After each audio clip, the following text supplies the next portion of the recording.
Mitologi Yunani telah dikenal di seluruh dunia karena kisah-kisah penuh khayalan dan penggambaran dewa-dewi yang rumit. Salah satu dewa yang menarik untuk diselidiki adalah Hermafroditus, yang mewakili dualitas dalam diri manusia. Dalam video ini, kita akan mendalami asal-usul, penggambaran, dan arti penting Hermafroditus dalam mitologi Yunani. Dalam mitologi Yunani, Hermafroditus adalah anak dari dewa Hermes dan Dewi Aphrodite. Lahir sebagai laki-laki yang sangat tampan, ia dibesarkan oleh nimfa di Gunung Ida, namun masa depan dan ceritanya cukup unik, sama seperti orang tuanya, ceritanya akan berpusat pada seksualitas. Asal kisah Hermafroditus dapat ditemukan baik dalam mitologi Romawi maupun Yunani.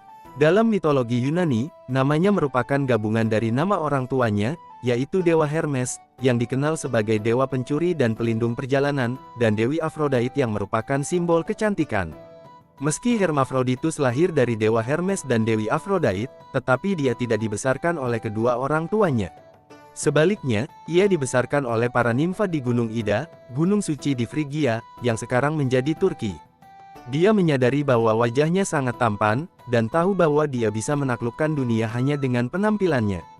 Kemudian pada usianya yang sangat muda, yaitu 15 tahun, ia mulai merasa bosan dengan lingkungannya dan ia melakukan perjalanan ke kota-kota seperti Likia dan Karya.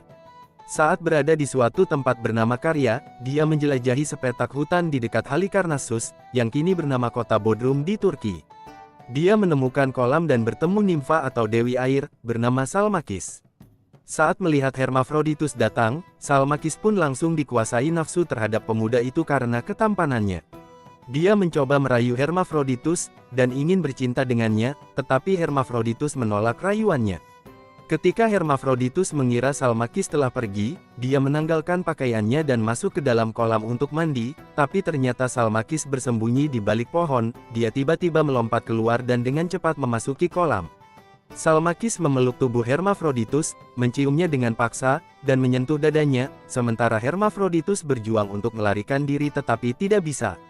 Kemudian Salmakis memanggil para dewa, dan membuat permintaan agar dia bisa bersatu dengan Hermafroditus. Para dewa mengabulkan keinginannya, tetapi dengan cara yang bahkan mungkin tidak diharapkan Salmakis. Tubuh Salmakis menyatu dengan tubuh Hermafroditus, menjadi satu tubuh dan memiliki dua jenis kelamin dengan payudara, dan fitur wajah wanita digabungkan dengan alat kelamin pria. Hermafroditus dilanda kesedihan dan rasa malu, merasa ketampanannya sudah hilang, dan sekarang ia akan menghadapi stigma dan penolakan dari dunia. Sebagai cara untuk mengurangi rasa sakitnya, dia membuat sumpahnya sendiri, mengutuk kolam tersebut, agar siapapun yang mandi di kolam itu akan berubah seperti dirinya.